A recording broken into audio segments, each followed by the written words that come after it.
Hey guys, blogging doesn't stop at hitting publish. There's a lot more to do after you hit that. Let's talk about that. Hey guys, before we get into the video today, I just wanted to let you know I'm trying something new. I think I can handle it, but we'll see. I have maybe 15 or 20 videos from September and about 10 videos left from October that I haven't processed, but I have been publishing daily for a while now, so I'm kind of publishing maybe a week or two behind. But starting today, including this video, if you look in the description below at the very bottom, I'm going to put a thing that says daily video. That's mostly for my purpose, and if you're curious whether the video is current or is backdated. Not backdated because I'm releasing when I publish, but some of the videos might have been recorded earlier, which is why you may see some things that, if you're observant, you'll see that sometimes I have a little bit of a shadow, sometimes I have the same clothes, sometimes my kids are growing, and a lot of my older videos are still with my camera up on top, looking down on me instead of straight at me. So I just wanted to give you a heads up about that in case you cared. Otherwise, let's get into the video. Hey guys, Oscar here for Not a Grouch, notagrouch.com, and excuse my voice. We've all been sick at my house and my voice is gone. Hopefully it doesn't become too much of a problem, but I apologize in advance. But let's get into it. So what I want to talk about today is blogging, as far as what happens after you hit publish. A lot of people come to me and say, I've been blogging for 6 months or a year, and only like 10 people look at my blog every month. And I literally go look at their analytics, and they are getting like 80 visitors a month, which is pretty low. Let's not kid ourselves. You have to try to get, maybe 10,000 views, 10,000 unique views per month, so you can make it a business. Views aren't the end all and be all, but they're a good indicator of whether you're doing the right things or not. So how do we increase those views? First of all, if we were talking 2004, you could write about anything, hit publish, and you would get people to read your blog all the time. And then you get people to read the blog on a regular basis. But sadly for you, and unfortunately for all of us, it is 2019. There are more blogs produced every year now than they have been produced in the past 20 years. So you're in a very, very crowded space. And now I'm not saying that to deter you. I'm just saying that's a reality. But how do you get traffic, and how do you rise above all that competition? First of all, I'm going to give you a couple tips to make sure that you are keeping that in mind. And then I'm going to tell you what I do, and maybe I'll give you a link to all the resources that I use to promote my blog. So first, always make sure that your quality is good and that you offer a unique perspective. If you're in a niche that is popular or semi-popular, chances are somebody's written about what you're writing. Unless you're covering current news and you're first to break the news, somebody probably already wrote about it. And in a recent video, Neil Patel makes a good explanation as to how to get good SEO and some backlinks without being a huge website. I'll put that link down below. Now, Neil Patel has a lot of advice that is sometimes questionable, and definitely he makes it seem like it's a lot easier than it really is. But he is right. Write good content. Write comprehensive content. Write the best of the pile content. That should be pretty obvious and relatively easy to do if you put enough time and effort. But what about after? I mean, if you're unknown, or if you're a brand new website, you could write the best possible content, and it will take some time for people to find it, and it will take some time for people to read it.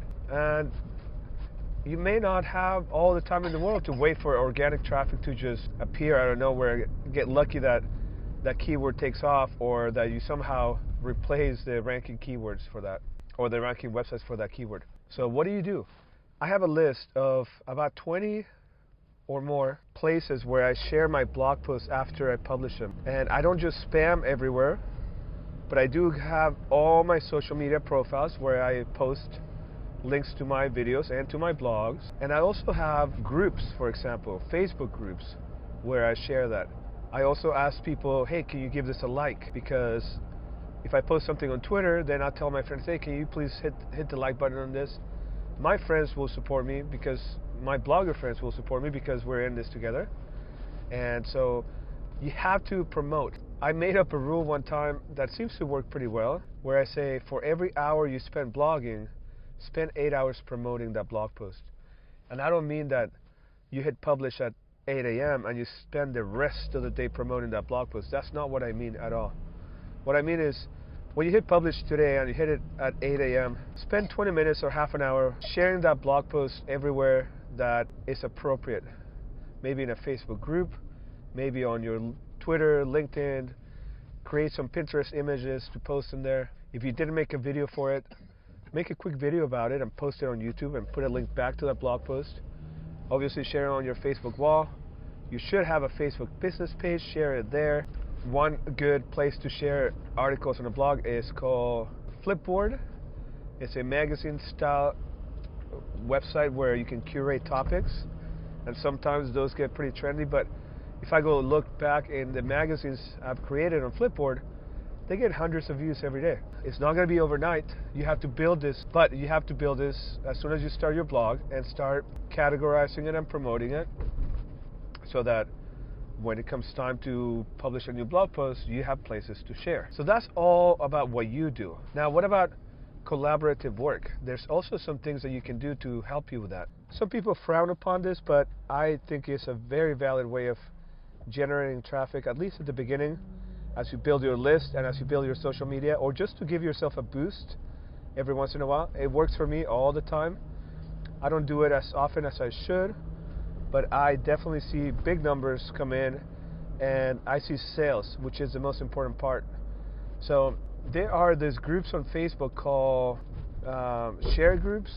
I don't really know what they're called. They're basically bloggers helping each other, and they have them of all kinds. They have craft groups, they have general blogging groups, they have travel groups, all sorts of groups that this is how they work. Now you have to spend some time finding the good ones, because there's a lot of crappy ones that will frustrate you.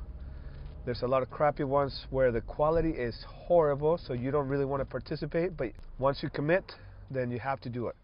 So the way they work is the administrator of the group will post either a daily thread or a weekly thread or every couple of days, and they'll say, hey, today we're going to comment on each other's blog posts. And there are rules for every group. Every group is different, but follow the rules. And basically the general idea is one person posts their links and everybody else posts their links below at some point, either on a time period or a link quantity.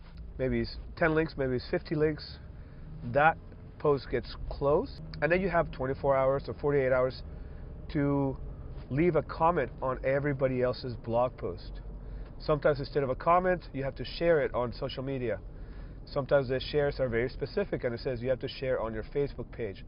Sometimes you can share anywhere. Sometimes it requires that the blog has a Facebook like button or a WordPress.com like button. It all depends. You have to find what works for you.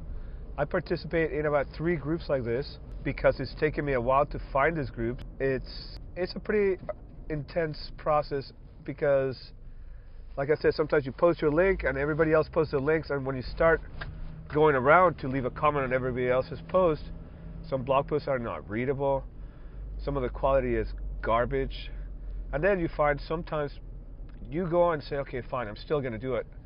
So you end up doing, okay, I have to leave 25 comments, and you leave 25 comments, and at the end of the period, you only get 8 comments. Bad groups, that happens with those.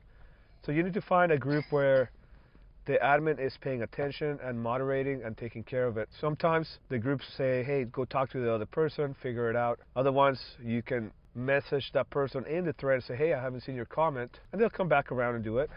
And if they don't, then you tell the moderator, and usually they take corrective action to fix that.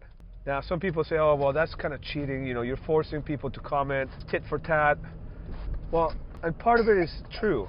It is. But if you're quality content, if you're posting quality content, out of those 25 people or 50 people or whatever it is, some of those people will actually read your content. And it happens to me every single time I share one of those posts, I make at least one sale.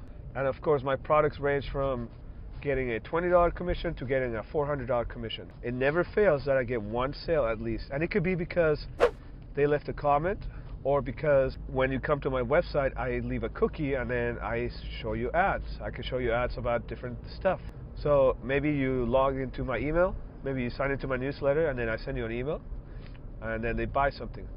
So even though it's a collaborative group, it still works. So when you hit publish on that blog post, don't just let it sit there and hope that people will find it. You have to put it on people's radars. You have to email it to them, you have to share it in social media, you have to get people to like it, you have to generate buzz around it. So spend some time and plan for that time. Otherwise, you're going to get frustrated if you just blog, and when you look at your analytics, you see that, wow, there's only 10 people looked at my blog yesterday or last month. I have a spreadsheet with links to all that sort of stuff. If you're interested in it, I'll put the link in the comments, and I will talk to you next time. Actually, let me know in the comments if you would like to see that list, because I'm only getting a couple of you guys to leave comments. Later on, when I meet you in person, when I see you in social media, oh, I watched your videos, this and that. Well, let me know. Leave a comment if you want to see that resource. If you want a link to my spreadsheet with all my links, leave me a comment, say I want it, and I will catch you next time. Bye. Bye-bye. Hey, and if you made it all the way to the end of the video, which you did, click on one of those videos right here. One of them is the latest video I posted besides this one, and one is the one that YouTube recommends for you. And there should be a picture of my face where you can actually subscribe to the channel so you get notified. See you later.